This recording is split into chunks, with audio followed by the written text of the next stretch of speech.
Ladies and gentlemen, in the studio with me today is Big Dunk and Mr. Hinder. Let's go straight into the topics. Okay, so Jesse Marsch, has he saved his job? Big Dunk, you're a big Leeds fan. I'm sure everybody's already talking about his replacement, but a good win at Anfield. And how long has he saved his job for? Well, how many games is it to the World Cup? Was it like 4 or 3? Is it in total? One more game left, I think. Is that it? Yeah. So we only had 2 games. Okay, well, in that case, if he only had 2 games before the World Cup, then that is a big result. And he probably has, I'd say he's definitely bought himself time until after the World Cup, unless something disastrous happens in the next game, which I believe is against Bournemouth. So I'll be rooting for a draw in that one. There's nothing disastrous about that game apart from, I don't know. I'm confused. Oh yeah, that's true. You support Bournemouth. Sorry, continue. Yeah, no, I said unless something disastrous happens, like Bournemouth roll them over like 5-0. Yeah, he's definitely bought time. I think the board seemed to be backing him anyway. But if he went into the World Cup with another couple of defeats, then you could see there being a lot of pressure being put on them to maybe get rid of him over the period of the World Cup. So I'd say he's definitely here for there. In terms of a Leeds fan, I mean, football's just silly, isn't it? Like Leeds go out and they can't beat Leicester and they lose to Fulham, and you got a Liverpool game and you're thinking, well, that's another defeat, and then they go and win. So it's a funny old game, as they say. I don't know. Yeah, like when I'm looking at a game like the Fulham game we were playing and it was level at halftime, I'm looking at that going, we're going to lose this game. Look at it. And then I'm looking at Liverpool with 1-1 with however long left, and I'm thinking, Jesus, we got a chance here. I think we might be able to do it. And lo and behold, we pop up with a goal. So yeah, funny game, but obviously delighted with the result. It's been a long time coming. I think we've been eight games, is it, without a win? It's been pretty bad run. I mean, so when you're looking at that win, the goalkeeper for Leeds made a very good number of saves, and Leeds were actually in the game. So it wasn't a case of they were being outplayed or anything. It was one of them games that could have gone anyway. But the problem with Leeds is everybody understands the work ethic. They're probably not, outrun every other team in the Premier League. But what is that extra finish that they don't seem to be doing? Neil, is it a case of do they need a prolific striker? Because they seem to be doing everything else right. Work rates, playing good football. So what is that extra thing that they need? They're missing Mark Viduka, Tony Oboa, they're missing Keane and Harry Kewell. Get them back in the team, and you've got a force to be reckoned with. There's 2 games left. They've got Bournemouth and Spurs. I think the World Cup is further away than it seems, but everyone's talking about it like it's right around the corner. No, the last weekend is 12th weekend of the 12th. Yeah, 2 more weeks. Weekend of the 12th and 13th. Yeah. So they've got the big Bournemouth game for Dunk. It's where he has to wear his half and half scarf and his half and half shirt, sunny legs and milky white top. It's usually what he goes with, I imagine. But on the topic of Leeds, I think that everyone could do with a prolific goal scorer. I think that goes without saying. Bamford hasn't really hit the mark this season, struggling for confidence. I think he's struggled for confidence for quite a lot of his career, it seems to be. It's not like he must be doing it on the training ground for why he gets game time.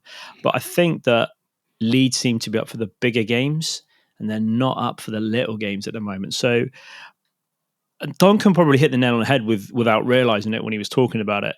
He thought they could beat Liverpool when it was 1-0, but there was trepidation when they were drawing against Fulham. So that mindset is probably the same. It's the same for the players. They're like, there's nothing to lose, is there, when it's 1-1 against Liverpool? Like, who cares? Like, if you go out and lose, like, everyone expects it.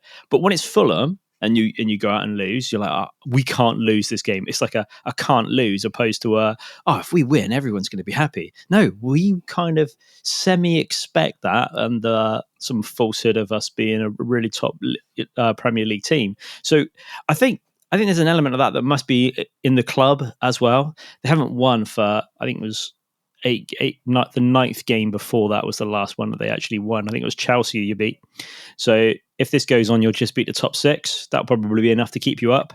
A couple of draws in between, and they'll be safe. I feel a little bit sorry for Jesse Marsch because... Why? They took him in after Bielsa, which Bielsa done wonders, and then they were on a bit of a decline. They had their honeymoon period, and now they're kind of at the same level. He's brought a couple of players in, but I wouldn't say there's wholesale changes in there. Where did my person? I think I said it at the beginning. I'm not expecting Leeds to do things at all this season.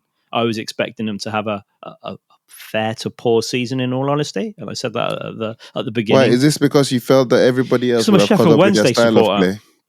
So Well, apart from that, we can't apart allow from that, Leeds. that's your feeling. Well, Your professional head. A professional head is always the same as the feeling of they can't be good because I'm a Wednesday fan. But it never felt that one season they had that was really, really good. It never felt like they've got back to that form. They've not got back to that team spirit. They've not got back to that tenacity. They started to outrun players. They started to show that. And I think the Liverpool game will kick on. Hopefully, the season. You would assume that they'd get at least a draw against Bournemouth, but Bournemouth are on good form as well. They're not like doing bad. But Jesse Marsch, as I was saying, my point was that I think he needs this whole season. I don't know what the board are expecting, and I mean, if I was the board, I would have been expecting to stay in the Prem. That's kind of like the key thing. They're safe at the moment. They're not bottom three. So there should be no knee-jerk reactions. And if there is improvements, it doesn't have to necessarily be a win, but marked improvements of performance. Or we were unlucky to lose that game, not we were trounced in that game. There's got to be some forward planning in everything that's happening. But I would assume that was happening outside of the pitch as well.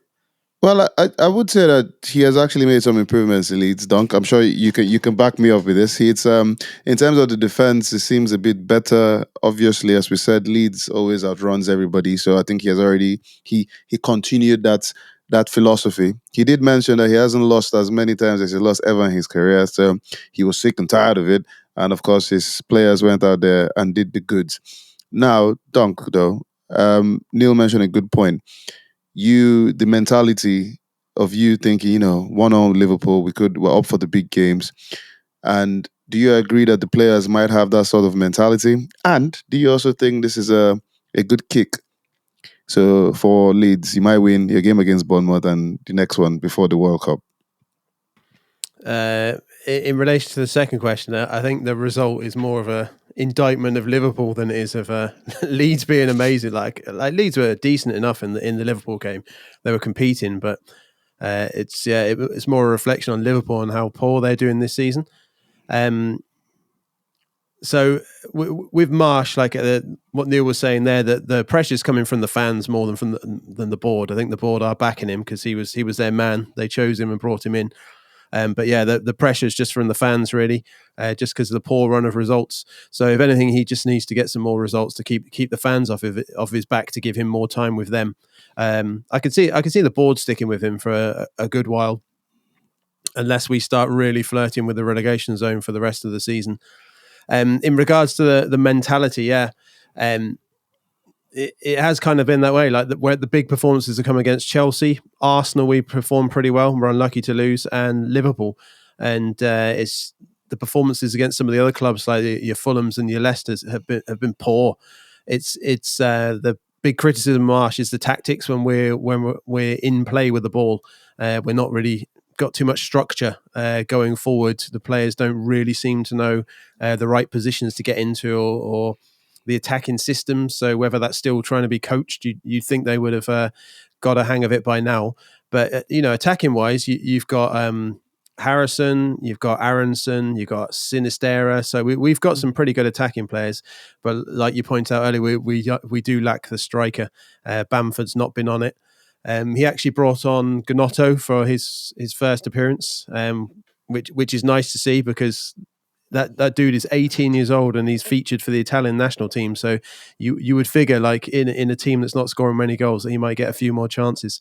And there's also a Gelhardt who hasn't had a lot of chances either. So we'll see if he gives some other youth players a chance, because he's given players like Somerville a chance, which is nice. He seems like he does give players chances. I think if he can hold on, get some, probably at least 3 points from the last two games, that should give him the World Cup to relax. And then I don't really think they'll be sacking anybody at Christmas, or at least just after the World Cup. So he should be good. I agree with Neil in terms of maybe this is his season, and the target will be to keep Leeds up because I don't think they'll be thinking of, based on the players that they have and the budget, that they're thinking of finishing in the top 4 or top 6. Yeah, but just for that, if you look where we were, Bielsa's first season was, I can't remember, was it 8th or something, 8th to 10th, somewhere around there. It was definitely like top 10 anyway. The season where we nearly got relegated, so last season, it was injury worries. So I don't think anyone like on the fan base expected us to be in a relegation battle. So the fan expectation would be you're back to where you were before you had all the injury worries, which is around 10th. So you definitely not to be around the relegation But zone. then you've lost a few players. You've lost 2 very key players. So I mean, obviously the fans don't think as professionally. They're like Sheffield Wednesday fans. They just want things to happen as soon as possible. No one thinks like Sheffield Wednesday fans. Easy before this gets dirty. I think you look at the league, and Leeds aren't that far away from mid-table. They've got a game in hand if they beat Bournemouth, which hopefully the Leeds fans will be thinking they're back in the mid-table.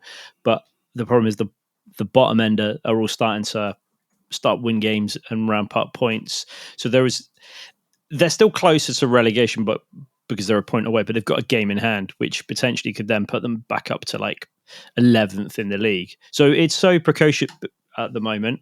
And also, I don't think there's anything wrong with like being below Liverpool, who are, you know, mid-table in the league. That's not an embarrassing thing to be below at the moment. So just a bit of a dig at Liverpool there. But Leeds have also below Bournemouth. Leeds have also been linked with Diaz again from Blackburn in the summer. So in the January transfer window. So they're definitely looking at a striker, and that's definitely what I think that they need. Well, the left back. The next two games is against Bournemouth and of course high flying Spurs. So let's see what Jesse Marsch can pull out from those 2 games. But as you said, they seem to be ready and for bigger games. So for all you know, they might beat Spurs, even if that game is away. And against Bournemouth, they might struggle. But we shall see what happens. Staying on that game, though, and talking about consistency and what you need and what you don't need. Liverpool, too, have started the season very inconsistent. Pretty much conceding goals for all their games. The players don't particularly seem like they have the same mindset that they had 2 or 3 seasons ago. So the question here is this, are we going to throw the blame solely on Klopp? Is it a situation that, Klopp, you're the manager, you're supposed to, make the players, rally the players and get them back to where you think they should be? Or is this just a thing that is player accountability, as the words that you guys know I like to use? Dunk. Oh, I thought Neil wanted to take this one. Go on, I'll let Neil speak first. He's itching at the bit. Go on, Neil. The skin's gonna fall off. Before anyone thinks I'm getting on the Graham Souness bandwagon, we were saying this long before. Had he been off TV for a few weeks? He was on yesterday. He was back on. That's what I'm saying. And he was saying, and he was slating the midfield for Liverpool, which obviously he's been watching the show and he understands that what we've been saying, that midfield is tired and old and needs replacing. So player accountability, I'm going to give 0 accountability to the players and maximum accountability to Klopp for not looking where he should be strengthening the team and should have the know-how. Trent hasn't defended since he was born, right? So we can't suddenly blame Trent and the lack of it. Gomez hasn't been a great defender. He had a couple of good games and that was it. Never been a great defender. Sorry, when you say good games, are you talking about this season or from when he became... This season, when Gomez had, I think he had 1 good game. Yeah, but you're not going to judge him on just this season. No, I'm saying he had 1 good game this season, but he's been poor. Gomez has been poor for ages. And they've struggled to replace the centre of the park. Mane going, I mean, all right, he was a workhorse for them and a top quality player, but they let him go, rightly or wrongly. But that isn't conceding goals by letting that forward go. Yes, he may come back and help out of it, but he is not the be and all and end all of that team. The 3 in the centre of the park have been woeful this season and not protected anybody and left everybody exposed beyond all realms of belief. And Trent has been looked at as the scapegoat. And when they dropped him and Milner had a good game, and suddenly Liverpool are back and, they're title contenders or whatever. The simple matter of fact is they've papered over cracks, and the win hasn't helped them. They need to reevaluate how that maybe their system has to change, because they can't buy any players until January anyway. So they need to accommodate who they have got, and how does that actually work? Do they go 5 in midfield and 1 up top in order to shore up the midfield rather than going 4-3-3? What they need to do in order to change how they play football. It's fine having the mentality of this is how we play football, this is how we play football when you're winning. But you can't just have that. As a Bielsa fan over there will quite clearly say, you cannot continue to do the same thing every game and the same tactics and expect something different or it just to work. It's easy to get absolutely excited about playing your local rivals or your arch nemesis. It's fine. That's easy to do. But it's the mundane, slightly boring games that you're not up for, then you think that you've already won because you're better than the other team. And hands down, on paper, Liverpool usually look better, but they are exposed. And Klopp, I said it before, tactically inept. Literally changed it for 2 games. Spanked Rangers, won again after, and then that was it. And then suddenly you've lost against Forest. Forest couldn't get a win with the 350 new players that they signed. Like, literally, it was a shambles. Is there a connection between Sheffield and Liverpool, No. Dunk? Because this guy is going on and on, attacking Sheffield. Klopp. They just hate everyone. Liverpool, Manchester, Leeds. All right, I just wanted to know. So, according to that beautiful rant from Mr. Hinder, he's saying factual information, I believe. Okay, he's saying factual. Well, you did say Gomez has been terrible for ages. The man was injured, has come back, has had a few games, had a few good games and a few bad games. Liverpool have loads of injuries. I still believe, correct me here, Dunk, the Liverpool midfield is probably still better than a good number of teams in the Premier League. So, do you think Mr. Hinder has a point when he says that they're trying to do the same thing and it's not working and Klopp isn't changing it? Because when you watch the Liverpool games, for example, the game against Leeds, loads of saves from the Leeds goalkeeper, loads. And it's one of those things, if one had gone in, the floodgates would have opened and all that good story. They have seemed to struggle with using a point man with David Nunes up front. So is it just a change of personnel? Because Mr. Hinder said, the midfield is old, it needs to be changed. Is it just a change of personnel that it needs? Or do you agree that there's no player accountability with this situation with Liverpool? Well, I agree a bit with Neil, that Klopp has to take most of the responsibility. If you look at the lineup against Leeds, that's pretty much very similar lineup to what they would have had last season. You just had Harvey Elliott in the midfield and you had Nunes up top. 80 million Nunes striker. So that's not really weakening much when you put Nunes in. Elliott is developing, so include him in the starting lineup, and he's actually been one of their better performers. But he's on the same side as Trent, so maybe he's not putting in the defensive work to cover Trent, like Neil said. But other than those two, that lineup there was very similar to what they would have. Didn't you say Liverpool was going to win the league? If I remember correctly, didn't you say Liverpool was going to win the league? If I remember correctly, me. I'm asking. I can't remember. No, you can't remember correctly. I think you went with definitely 6. Man City for me. Maybe it was one of the other lads. So so on the Liverpool website on the 28th of October, they posted a list of their injuries, current injuries. Thiago, all right, but he's back for Leeds. All right, Luis Diaz out, Jota out, Konate out, Matip out, and Melo out. That's it. I mean, I hate to say that they've got 5 injuries, 25-man squad, and you look at that and you go, all right, they've got Thiago out. He's the only centre mid player, Melo, who came in and barely played.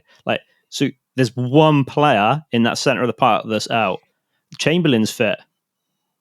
So I keep forgetting that guy is actually at Liverpool. Do you know what I mean? They've got a big enough squad, and if they can't facilitate buying players in and just wanting to buy strikers all the time and not having the force, I don't buy it. It's poor. And while we're on this, JJ, look, quick shout out. Even Man U get a win today with Ronaldo and Maguire in the starting lineup. So if they can do it, Liverpool should be able to do it. But I think that you can't just play the same way and hope that if it's going to change and suddenly going to work, because it isn't working. Everyone's found out how they play. Well, the thing with this is though, so I agree in the sense that you can't be doing the same thing. And Klopp, we spoke about this last season when we said in terms of strategy and tactics between Pep and Klopp, and people always talk about how you see Pep, tinkering and trying to change stuff, and Klopp seems to rely mainly on his system and personnel.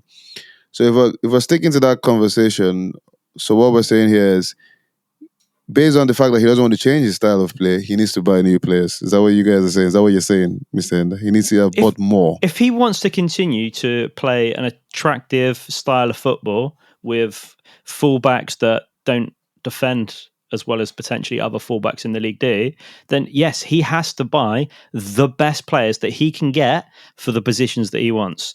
Pep will always buy the best player he can get for that position. All right, maybe they don't spend as much money, but they spent a lot of money on a striker, okay, in order to change, who basically replaced a player that was playing very well for them last season in Jota. So it wasn't like that one was potentially needed. They needed to replace Mane, really. Firmino barely gets talked about, and that player is absolutely superb.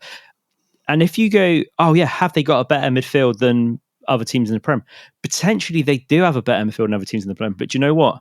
Those other teams are more pragmatic about how they approach their football games and how they go, you know what do? We don't want to concede goals. That's the first thing that we do. How do we firm that up? How do we change that losing mentality and to get a fight out of it? We talk about Arsenal winning dirty or Arsenal trying to grind out a result.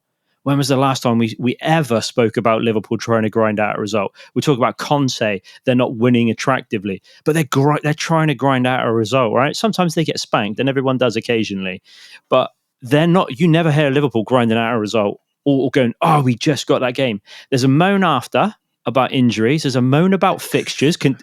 Like they're the only club in the league that has that many fixtures.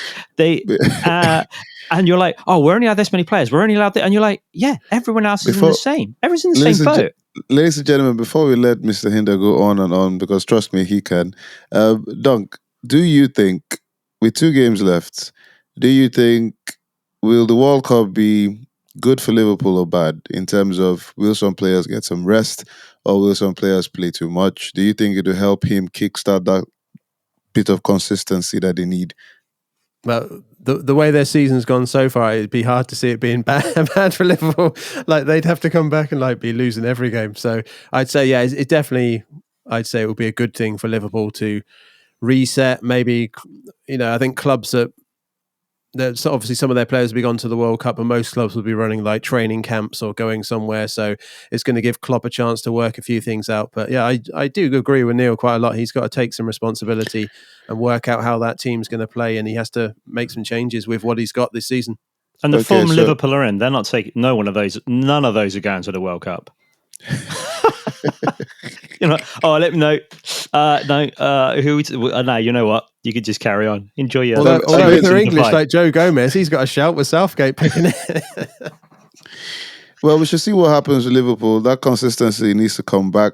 Sometimes it could just be a mentality, and they could kickstart with some results. Their next 2 games against Spurs away and Southampton.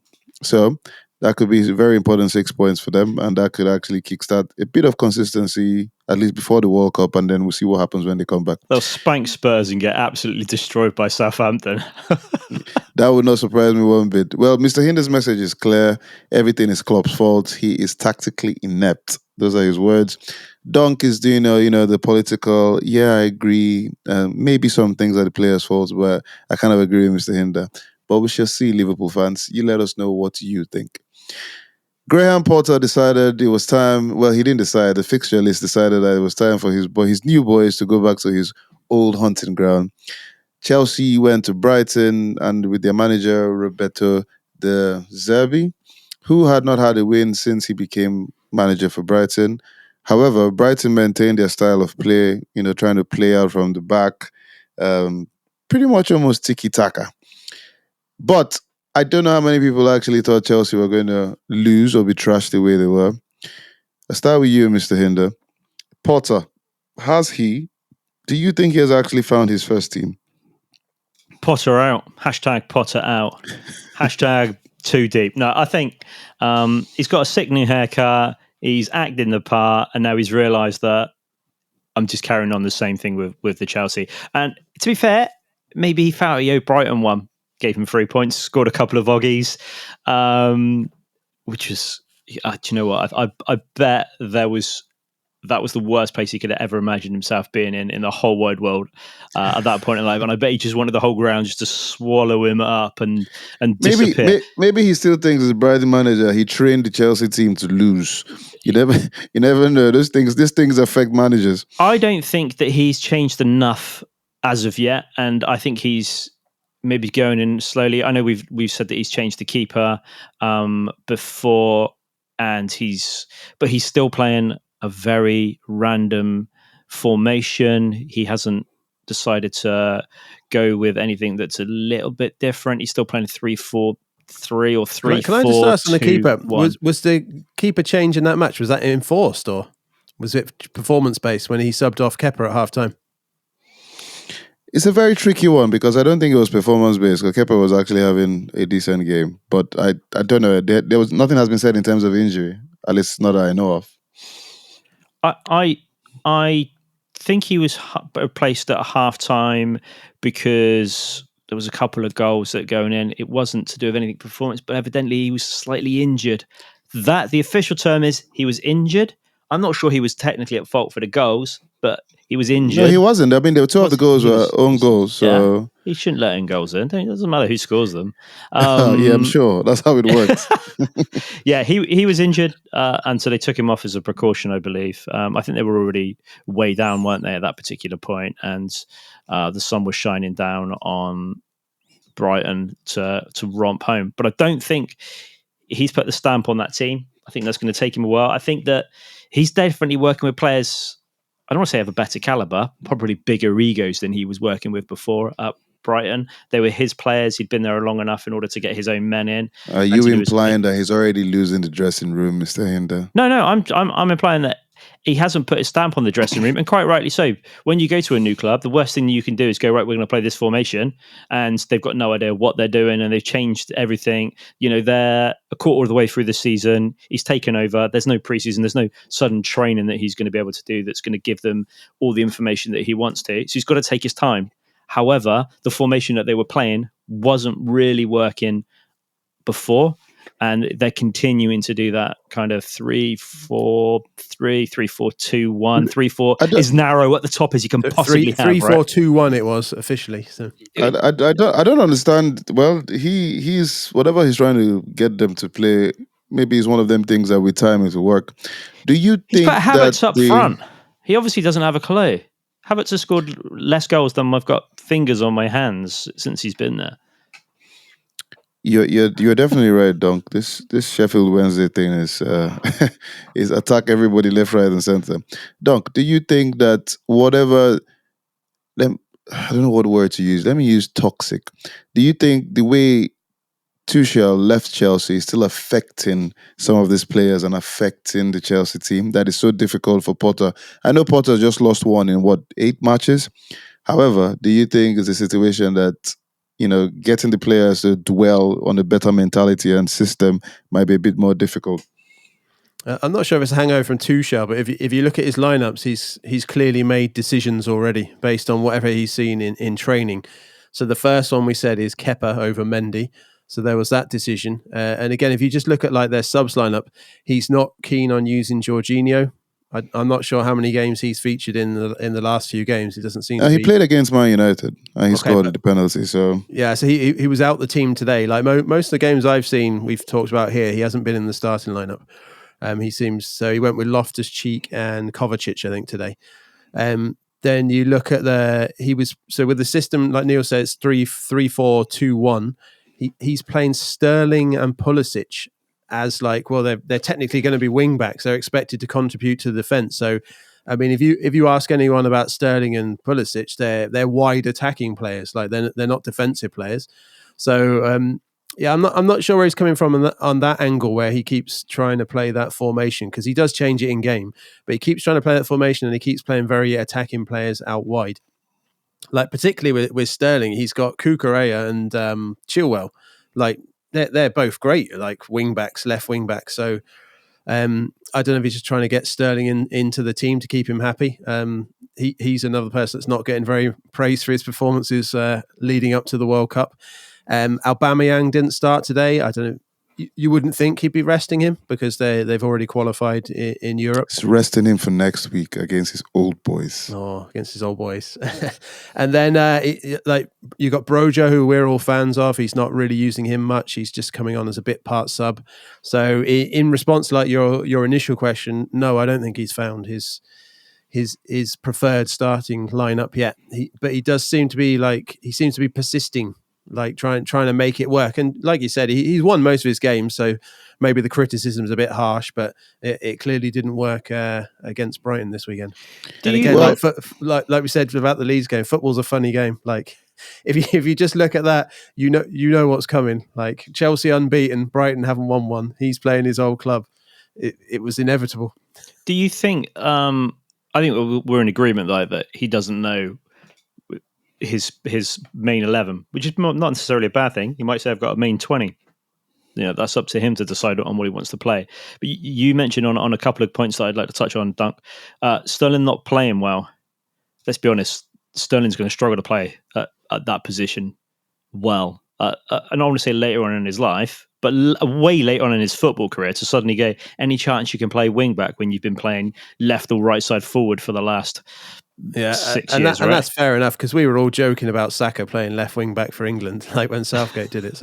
So I think that's a bit hard. He's also got Thiago Silva, who is without a doubt Look at Mr. Hinder supporting Sterling and not playing well because he's playing out of formation. But when Saka was playing, he's playing out of formation. Saka used to play wing back. So there you go. Saka did, but no one's ever said Sterling can play wing back. I think Steve said it, and initially that.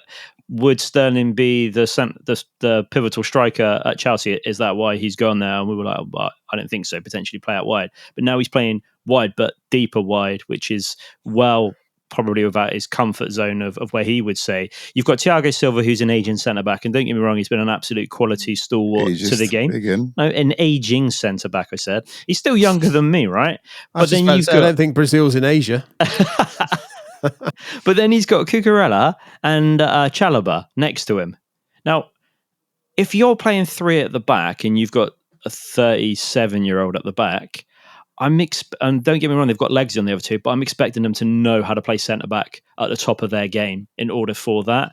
And I don't think that either of those two are top quality centre backs. I'm surprised that Azpilicueta isn't playing centre back with him, whether there's an injury or not, because he's also got a little bit older, but got a new contract, and he would be perfect to be teaming up at the back. So I would be expecting those to play.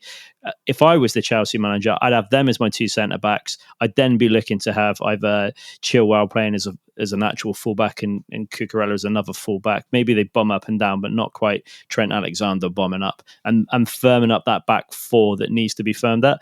Havertz did score, but he's never set the world on fire. Broja, I'm a massive fan on. Aubameyang, I don't know if he's match fit or not. He does come on yet again, but he's brought Ziyech on, who's never done anything. I'm assuming he plays Gallagher because he likes him, and Mount, but I don't ever remember a team in the Premier League doing well with two cams in the team consistently without a real... basically, it looks like you've got three cams at the top rather than any form of strikers hold up to. If you're going to play with two cams, then Lukaku would be perfect to hold the ball up for them and to get them to maybe play as a false nine or something. I don't think they can afford him, Neil. But it's just a bit of a random one. So January will be interesting for him. He's done well since he's been there. They've lost 2 games, right? Or 1 game, isn't it? I think he's lost 1. I think it's his first loss as in the Premier League. Yeah. The thing with Potter and Chelsea is now at the point that he took over, the season hadn't gone in. It was pretty much very early stages. So do you think he still has the luxury of let's give him one full season. Because technically, I mean, he took over when it was like, what, game 4 or game 5. So he doesn't have that excuse in terms of, oh, it's not his team. He doesn't know what to do. And as you've mentioned, No, I still in think it's not his January, team. sorry? He doesn't have the transfer window. He started 4 games in. There's no preseason. There's no transfer window. So he's not got any players that he wants. He's inherited a team of whatever they've been training for 6 weeks before, and now But he's gone, right, this is what we're going to do. could I think somebody argue that the quality of the players that Chelsea do have, though, he doesn't need a preseason? I don't think he does need a preseason, but they've trained at a certain formation to play, and they've been training at that for that time. To go in and say, can you go and do this? I think he's playing safe, whether that's right or wrong, but I think he's playing safe and going, you know what? I'm going to see how it's going. Let's do it your way. Let's carry on as we are. And now we'll start making changes. Because there was a massive improvement when Tuchel left, right? I don't think Potter's not been complaining or moaning about what's happened or what's gone on. He's had a little bit of rub of the green. And then they've lost against Brighton. They got really, really spanked, right? But I think he's got to get enough time. I think it'll be silly to get him in where he was at and then expect him to win the league, if that makes sense, because he's never been up there in the upper echelons or at a club like Chelsea. And that's no disrespect to Brighton, but there's a lot more egos at Chelsea than there will be at Brighton. In terms of hangover, Dunk, and that the way we spoke about maybe some sort of hangover from Tuchel, Potter left Brighton in a good state. If you look at some of the players improving year in, year out, Trossard looking very sharp. Actually, quite surprised that certain teams didn't go for him, and some other teams went for Neil Maupay. But Brighton seem like they're at least it's taking their managers some time to click, but they're playing good football and beating Chelsea. Could this be the start? Yeah, I can see them kicking on a bit from here. Like let's be honest, they've been like a little bit unlucky in their games with the manager. I'm trying to think what the exact stat. I'm paraphrasing it. It was something like 70 shots on goal with no goals, or like 1 goal or something. So they've been playing well and they've been creating chances. So maybe this was just a game where it all clicked together for them. And like they're still the same team they were when Potter was there, and they've been performing really well in the league. So I would expect them to be performing better from now on with the new manager, seeing it click together. Well, they're seeing it click together. Their next 2 games are against Wolves and Aston Villa. So beating Chelsea, trashing Chelsea actually. Well, thinking about it though, Leeds did trash Chelsea as well. So this, Chelsea getting whooped doesn't seem like it's anything special. But yeah, Brighton are playing Wolves and Villa next. Wolves are struggling. Villa is definitely struggling as they have lost Steven Gerrard. However, Chelsea plays Arsenal next, and I think they play Arsenal next, and then they play Newcastle away. So that'll be a good test for good old Potter to see, what the situation will be. And Roberto Di Zerbi, we congratulate you for your first win, and hopefully Brighton will continue to push. They did lose Bissouma though, and everybody thought, this might be the end of things, but the other players have stepped up, so we shall see how it works for Brighton.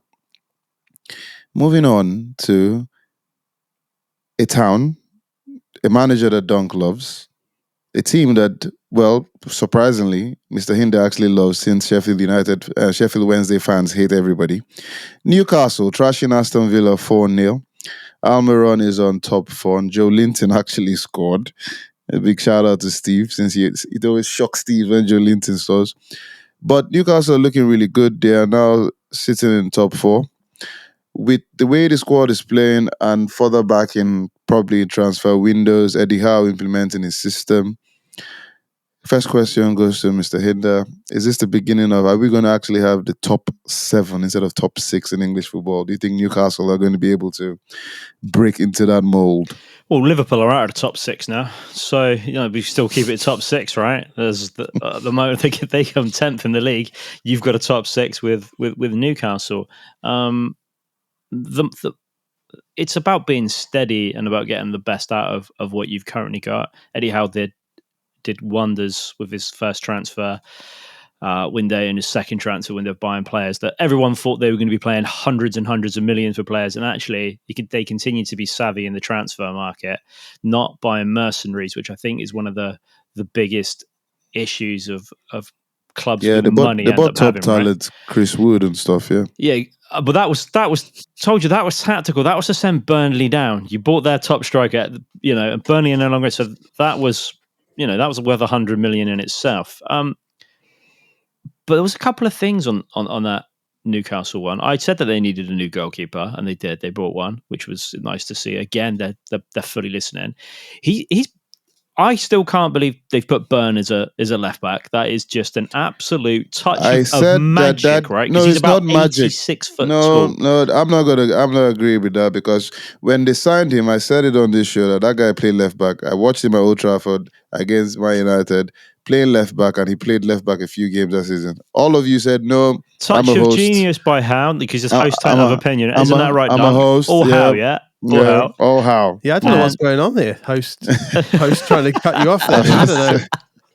He put Joe Linton back up top and wide of the top three. So where he'd been putting him in the centre of the park, maybe more confidence, more free-flowing football, more Geordie love. There's also a city, not a town. It's a great place. It's buzzing. They've got an absolute massive support.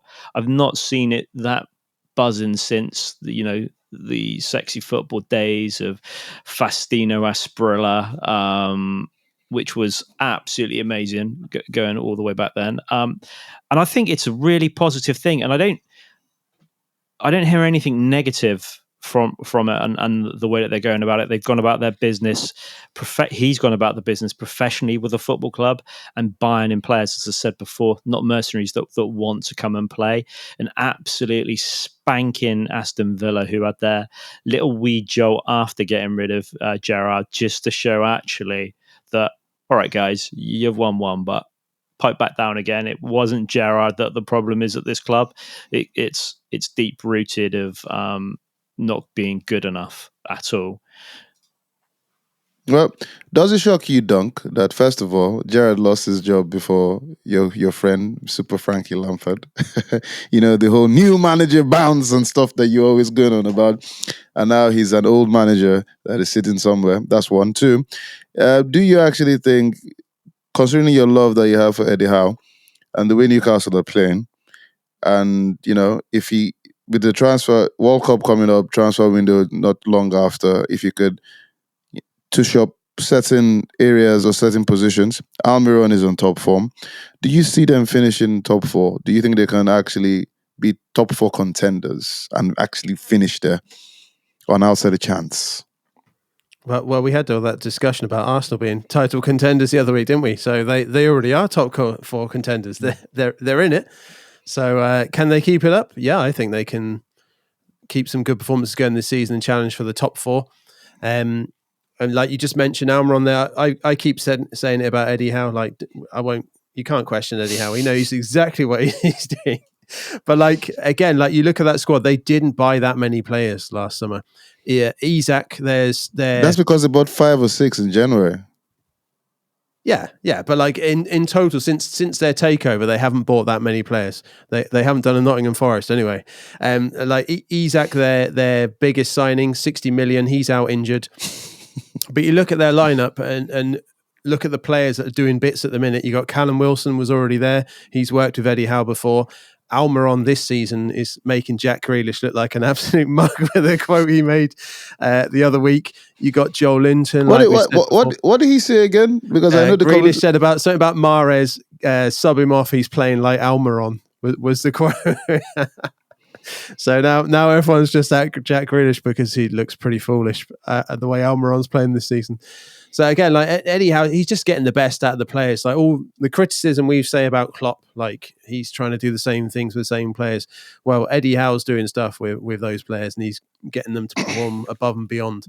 So they're just having a great season. Like Neil said, I think most neutral fans would be happy with that, unless the only people that wouldn't be happy would be like Sunderland and Middlesbrough, but they're not in the Premier League at the minute. So, I mean, neutrals. If you've been following football for any time, like Neil said, the days of Shearer and that, like they are a big club, and it's good to see them back at the top table of the Premier League.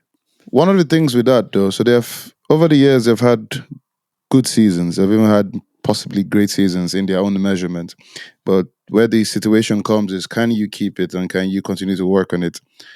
At this particular point, they have good money, good owners, the PIF, and a good manager. Eddie Howe, initially, the conversation that we used to have was, do you think they'll keep him? Will they bring a bigger name? But he's proven that, I could mix it with the big boys. Now, with the money and the good backing that they have, for the Newcastle team to actually stay where they are now, would it be a case of actually getting better, like world-class players? Or do you think Eddie Howe will always go with the approach of getting the kind of players he wants and then slowly building from there? Mr. Hinder. The world class is very subjective. Are they going to be up him from Mbappe? No. Could they afford him? Probably. One of the richest clubs in the world. So financially they could. What Eddie Howe will continue to do is buy players that with a good work ethic that will play in the way that he can get the team to play. They're obviously always going to be tied and bound by financial fair play, and quite rightly so. I think that stops it being ridiculous and people on with way too much money to skew what everyone else should be on the lower echelons. And that's no disrespect to any footballer. Get what you can get while you're still playing, right? Because it's a short enough career as it is, especially if you're lower league down. But they need to be careful who they buy and not go, oh, this guy is a worldie, let's go and buy him. Does he fit in? Is he still playing well? Because the problem is they could end up going for a player that's maybe a little bit older, maybe a little bit not as good as he was, but he's a good name on the back of a shirt that potentially could sell. And they don't want to go into that. They can make their own cult heroes of who they've currently got, which I think is a really good thing for them to have. I mean, remember when they had like Demba Ba and he was doing bits there. They can get into the top four with who they have at that club.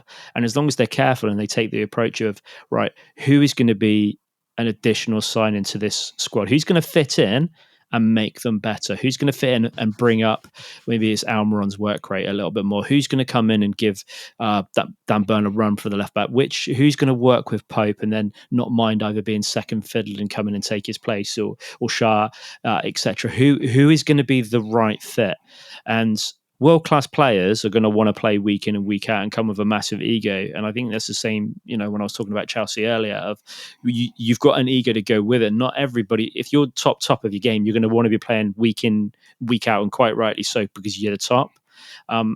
They're not going to get that level of top because they're not leaving their clubs at the moment. Benzema doesn't just leave and go, I'll play for Newcastle because my contract's up. And when he does, he's 35 at that point. So that's what they don't want to do.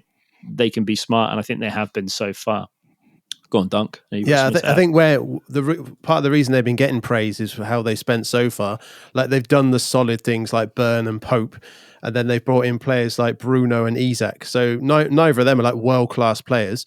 Bruno would have been on the radar of a few clubs like when they picked him up last year. But now like people are linking him with Real Madrid or Liverpool and saying like all the top clubs are keeping tabs on him. So like they've obviously developed him, and you look at someone like Isak, he's not like a world-class player. He's someone he's good and has potential. So that seems to be their route, some solid buys mixed in with some potential players. And the way it's going so far, like the potential's paying off with people like Bruno. Well, and Callum Wilson's fit. Sorry to interrupt, but Callum Wilson being fit, he is a good quality player, right? Not world class, because that would be ridiculous, because there's only a couple of those in the world. But he is a really good, solid Premier League player that could probably get you 15 to 20 goals a season if he stays fit. And he's proven now that with the right supply and in the right team, he is an absolute threat for goal, and fair play to him. I said it before, like the first time Bournemouth went down, Wilson was out for 6 months. Like he had a long-term injury, and that's really what cost us that time. Okay, so the question I did want to ask is, with Callum Wilson and the way he's playing and in form, everybody has been talking about Tammy Abraham and of course the Brentford striker Ivan Toney. Ivan Toney. So it looks like and of course, one of the arguments or conversations we always keep having is all these other guys are going to be, second choice to Harry Kane. Callum Wilson, though, if you have to pick, I don't know how many strikers Southgate is going to pick, but if you have to pick one between Callum Wilson, Tammy Abraham, and Ivan Toney right now this season, so far for the World Cup, who would that be, Big Dunk? And then Neil, you can go after. Well, first of all, I'll say that's a tough decision, and you could. There's a case for picking any of the three there. Personally, who would I go for? Again, like just as a quick side note here, like it'd be interesting to see when Southgate does name his final squad. Is he going to take note of the form of people this season? Because again, he wasn't very honest about that before when he first took over, and he said he's going to pick on form. So to answer your question, JJ, I don't know. I'd probably go with Toney myself. Okay, and Mr. Hinder? I was just pulling up the stats for all of them. I wouldn't go with Tammy Abraham because he's not scoring the goals that he was scoring before. And this season is nowhere near as good. If I'm looking for someone to come on and make an impact, I think I'm going to go with Callum Wilson over Ivan Toney because I think he'd be a way better impact. I'd probably take all three. In all honesty, I'd take Wilson, and Toney. Just so you've got a player to come on and then a player to play games when you want to rest Kane, right? This man had the question, right? But definitely, I said I'd take Wilson. Okay, I said I would take all three on the basis of that. Why not? You should have enough in your squad to allow to have three strikers, right? You might, as well as with Southgate, you might know. I like the Callum Wilson. They're all strikers that pretty much rely on good supply, and so far this season, Callum Wilson, Newcastle playing really well. So we shall see. Let's see if he actually gets on the plane to Qatar. And just to give the stats, this season alone, so you've got in Serie A, Tammy Abraham, 11 games, 2 goals and 1 assist, 4 matches in the Europa League and only 1 goal. So he's not really firing on all cylinders at the moment. Callum Wilson has got 9 games in the Premier League and 6 goals, which is pretty impressive. And then you've got 13 matches and 8 goals for Ivan Toney. So, yeah, to me, those two would be the ones I would be taking. Okay, there you go, ladies and gentlemen. We have gone through the topics that we wanted to talk about today. Jesse Marsch giving himself time, inconsistency of Klopp. Of course, can Newcastle finish in the top 4? And Potter being trashed by his former team. And does he actually have a first team or, first 11? We shall see. At the moment in time, we're going to go through the games and we're going to cover what happened this weekend. And we shall start today, ladies and gentlemen, with Leicester Man City, Mr. Hinder. Leicester were up for this game. They really were. Were they? Yeah, they were up for it. And I thought actually they gave a good account of themselves in the game. Considering of how poor the start of the season is, they've started to come into a little bit of form. Might be a little bit of a stretch, but they've definitely woken up. But they've definitely come into something. And it could have been a draw if had Ederson not saved Tielemans' absolute thunderous volley. Free kick was superb. Haaland not in the team. Stars are starting to align at that particular point.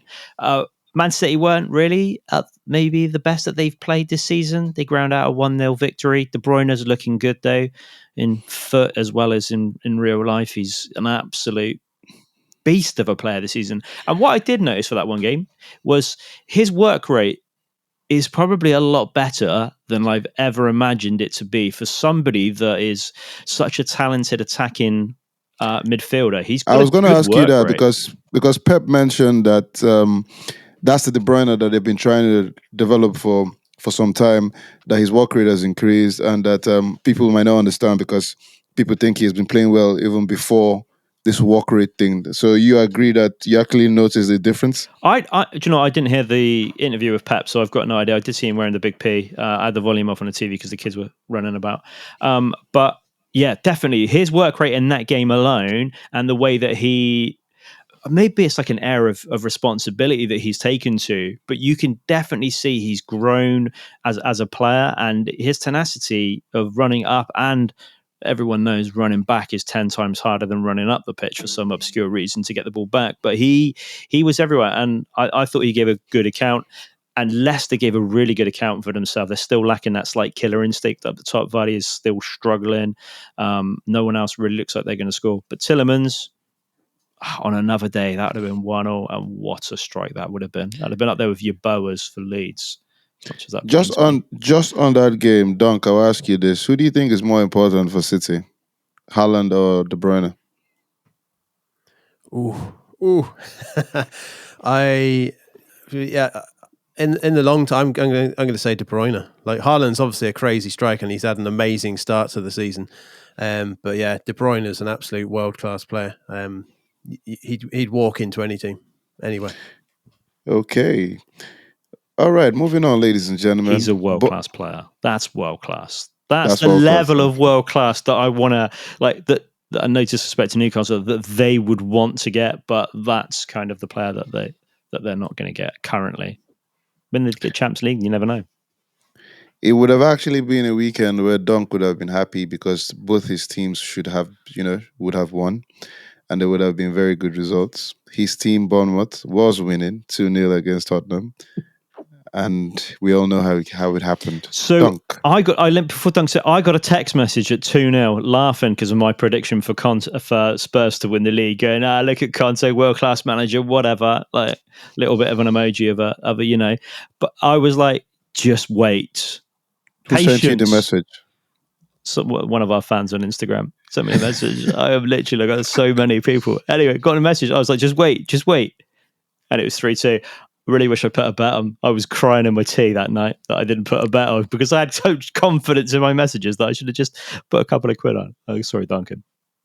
Yeah, it's a game that Bournemouth let slip. So 2-0, like getting the second goal early on in the second half, like you'd assume they have the momentum even after the halftime break.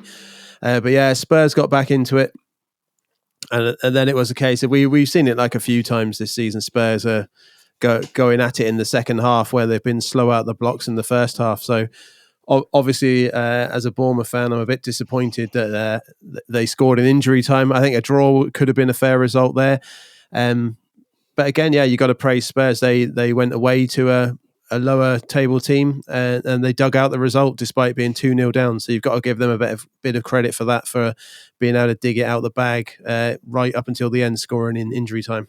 Okay, let's give them credit though, but let's talk about what Bournemouth could have done better. Maybe like defend better, because after Moore scored that world-class header, you would have thought that there's no way Spurs will come back. The momentum has definitely shifted, but winning 2-0 and playing well initially. Come on, let's not just say give credit to Spurs. What should Bournemouth have done better? I don't know who you're talking about when you say you wouldn't have thought Spurs would come back. You watched that game, right? Like, I wouldn't be watching a team 2-0, Spurs being 2-0 down with like 40 minutes to play and thinking they're out of it. So against the high-flying Bournemouth.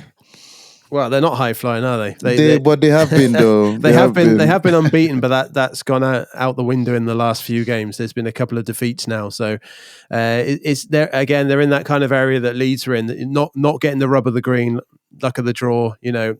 Games that have been close, they're conceding. Maybe late on and getting the defeats instead of a draw or throwing victories away. So they're in that kind of area. So I definitely didn't think it was over at 2-0. But yeah, I'm just going to give, like I said, credit to Spurs because they dug it out in the second half, really turned it on. Defending wasn't the best from Bournemouth. Stuff to work on, particularly marking for one of the headed goals. Yeah, the set pieces were terrible. Yeah. So work to be done, but hopefully they can pick it up after they've played Leeds.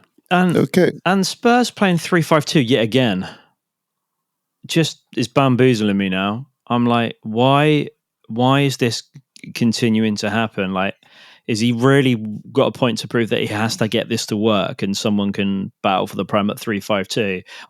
I just don't get it, because they look really poor. They don't look like Spurs know really what they're doing with that back three and the five across the centre, and popping Son on top. Son on top as a two is just he worked way better out. Is that what he played? Is this what he played at Chelsea, isn't it?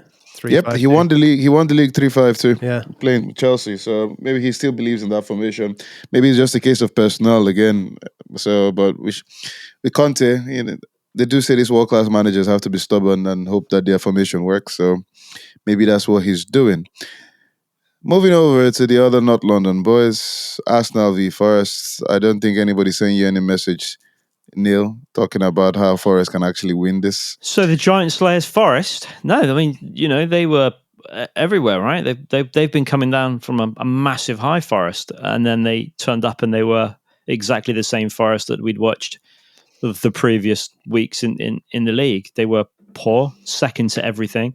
They made Saka, who again literally took my criticism on board and has improved, and we're getting some end product from him, right? Like, it's all you. Sometimes it takes a strong man to take full credit for somebody else, but I'm happy to take full credit for it, and his ability to now pass the ball and cross. Martinelli, though, still a revelation for them. I still think that he has come on leaps and bounds for Arsenal. They look like a solid team. Arteta's got them well drilled. That took time. And that took time for him to get his players and his ethos across. And there was definitely plenty of people calling for his head. And the Arsenal board listened to me because I said he was going about it the right way. So, exactly. I can take some credit for Arteta. It takes a strong man. Yeah. It takes a strong man, doesn't it, to take credit for someone else, right? And I think, Arsenal just showed that they're no pushovers and they can dominate and score goals for fun. And I mean for fun. Like, they were just cruising. They were not hard work goals. They were showboating at the end, weren't they? Yeah. Especially the early goal. It was like Anthony the other night with no one around. No. But they were like, there was an element. They were good. And I don't think you can put enough praise on Arsenal for their performance. So initially that game, well, not initially, the game started as a training exercise, in my opinion. However, the question here is, he brought on Nottingham Forest. He took out Jesse Lingard, took out what's his name? Awoniyi. He brought in Dennis and what's the other guy's play? I can't remember the other player that came in.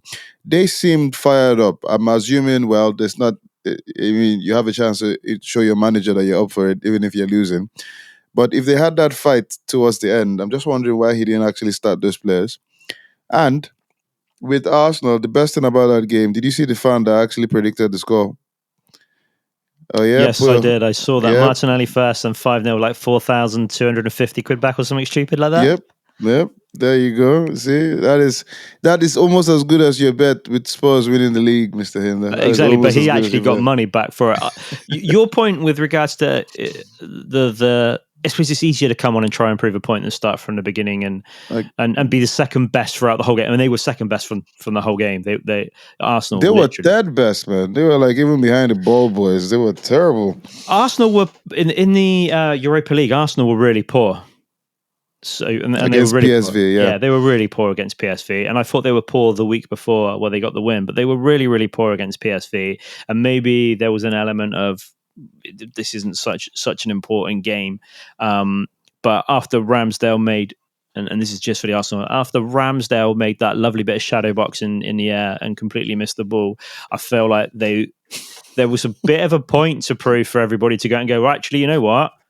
That was Thursday. This is Sunday. We draw a line under the sand. This is a new week, and this is what we go and do. We go out and play football, and we go and win. And I think that's, to me, where the credit comes from more than anything else. And your point with the players that Nottingham Forest got, they bought too many players, and they've just tried to get the ones that they spent a lot of money on, have got high contracts on the pitch. And that's literally what it looks like. Yeah, I was going to say, like, in terms of squad harmony, you've got, like, how much was Dennis? Like, you've got players that were bought for 15, 20 million, and they're sitting on the bench. Like, it's an unusual situation, but like, I think I certainly commented on that. Like, that strategy of buying that many players doesn't usually tend to work. Well, it's clearly not working for them. And going back to your shout out that you gave, Big Dunk, Cristiano Ronaldo starting. Maguire, I'm not going to lie, I'm sure half of Manchester's heart was on the floor. But he actually played well. Man United managed to get the 1-0 victory because thanks to wonderful saves. But Dunk, Mr. Hinder said 2 weeks ago Man United hadn't turned the corner. October was going to be a month full of trashing for them. Can you please just tell him it takes a big man to take credit when he actually gets something wrong. So can you please just tell him how wrong he was? Well, I think I'm probably the one that's been giving Man United the most credit over the past few weeks. And again, they've got another win. So like they're where are they in the table now? Is it fifth or did they over fifth? Yeah. So Yes. again, like you ask a Man United fan, there's one. Are you happy with this so far this season, JJ? 100%. You win the game in hand, will be third.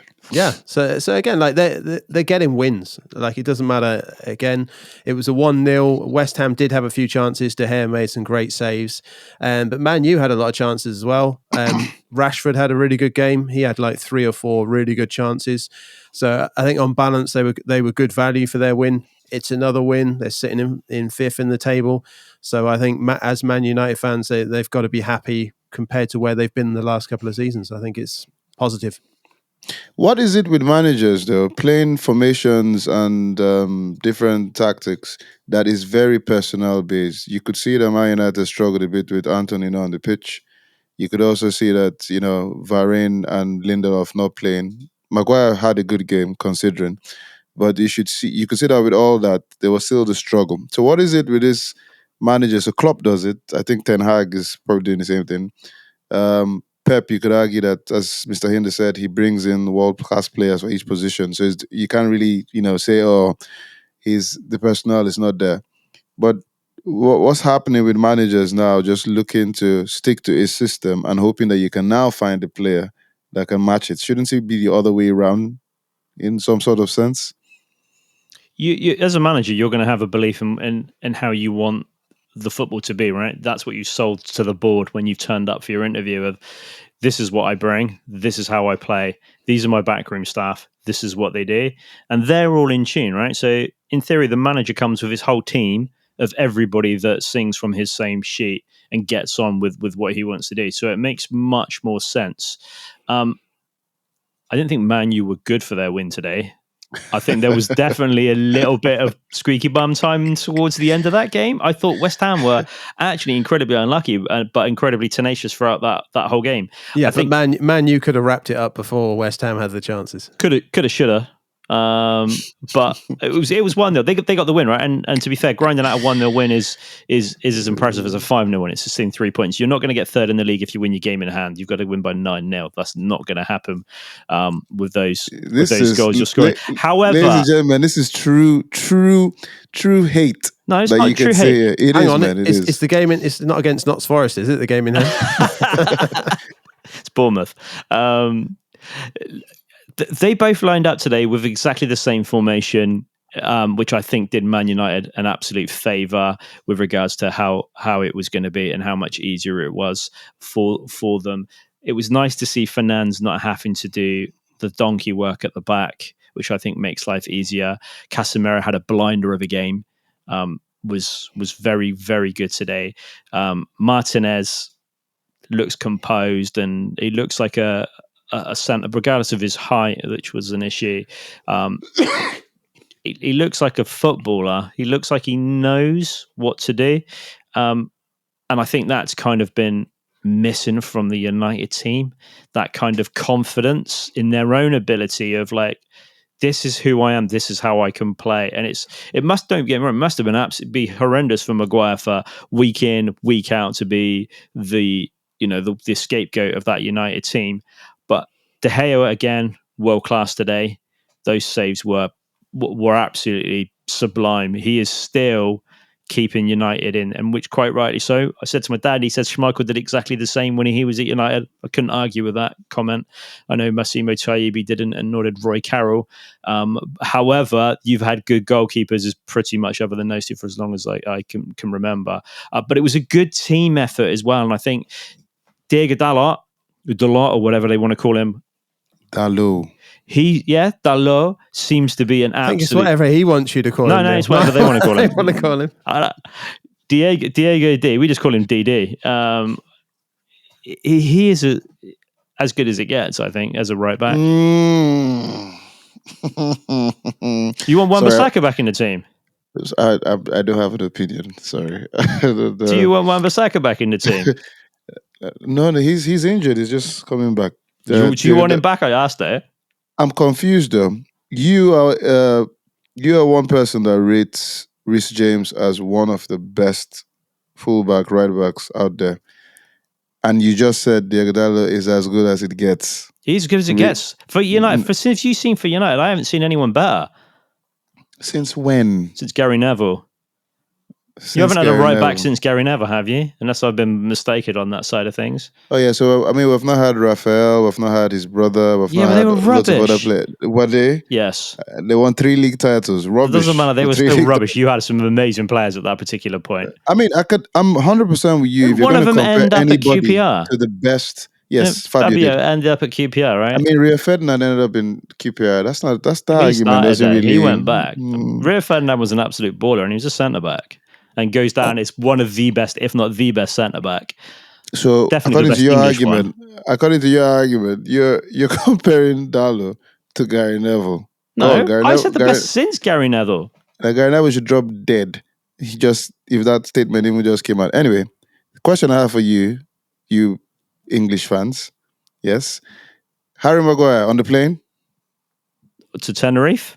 No, 100%. To Qatar? No. I mean, Jamie Redknapp said, he might have just come back in time. This might work for him. And he might be on the plane. Yeah.